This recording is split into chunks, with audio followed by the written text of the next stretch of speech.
કચ્છની બહુચર્ચિત suspended police constable Nita Chaudhary હાલ ફરાર થઈ ગઈ છે। ભચાઉ કોર્ટે તેને જામીન રદ કરતા ધરપકડનો આદેશ કરવામાં આવ્યો। હત્યાના પ્રયાસના ગુનામાં જામીન રદ થયા બાદ કુખ્યાત નીતા ચૌધરી લાપતા થતા પોલીસ દોડતી થઈ ગઈ। સીઆઈડી ક્રાઇમમાં ફરજ બજાવતી કોન્સ્ટેબલ નીતા ચૌધરી બુટલેગર યુવરાજસિંહ જાડેજા સાથે ગત 1 જુલાઈએ દારૂ સાથે ઝડપાઈ હતી। તે સમયે કાર ચડાવી પીએસઆઈને કચડવાનો પણ પ્રયત્ન કરવામાં આવ્યો હતો।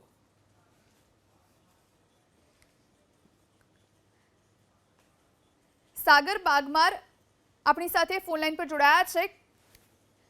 સર, આપનું સ્વાગત છે।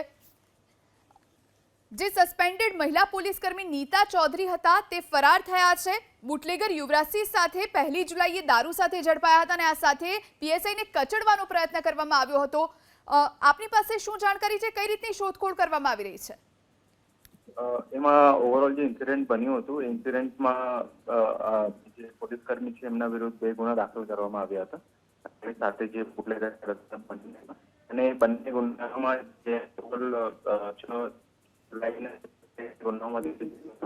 મીનવાઇલ પોલીસ દ્વારા જે 307માં એમને જામીન મળ્યા હતા એમની તાત્કાલિક અપીલ દાખલ કરવામાં આવી હતી અને નામદાર કોર્ટે અપીલની સુનાવણી સોમવારે રાખી હતી 8 તારીખે અને એટલે 6 તારીખે જે જામીન એમને મળ્યા હતા અને પછી સોમવારે જે જામીનની સુનાવણી અપીલ રાખી હતી એટલે ઓલરેડી 6 તારીખે જે બેલ આઉટ થયા હતા અને 8 તારીખે જે જામીનની સુનાવણી થઈ અને 9 તારીખે નામદાર કોર્ટનો ઓર્ડર આવ્યો એમની બેલ કેન્સલ કરવા માટેનું એટલે જે છે પોલીસને એમાં આદેશ મળ્યા છે અને અત્યારે પોલીસની અલગ અલગ ટીમો બધી એમની શોધખોળમાં ચાલુ છે।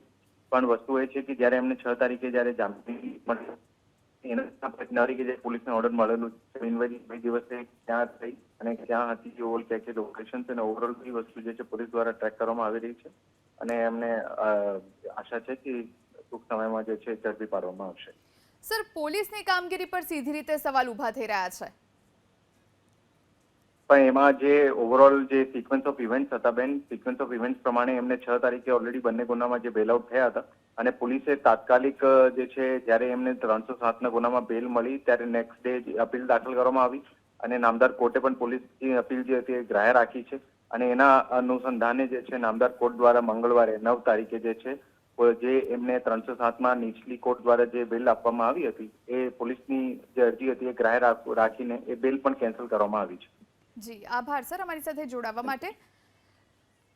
તો નીતા ચૌધરી જે હાલ ભૂગર્ભમાં ઉતરી ગઈ છે અને હવે તેને શોધવા માટે તમામ પ્રયાસો પોલીસ કરી રહી છે। અનેક સવાલો ઊભા થયા છે। મોટો સવાલ એ છે કે પોલીસ પોતાના વિભાગની એ આરોપી કે જેના પર પોલીસ પર જ જીવલેણ હુમલો કરવાનો આરોપ છે તેની પર નજર ન રાખી શકી। એવી આરોપી કે જેણે ખાખી વર્દીનો દુરુપયોગ કર્યો।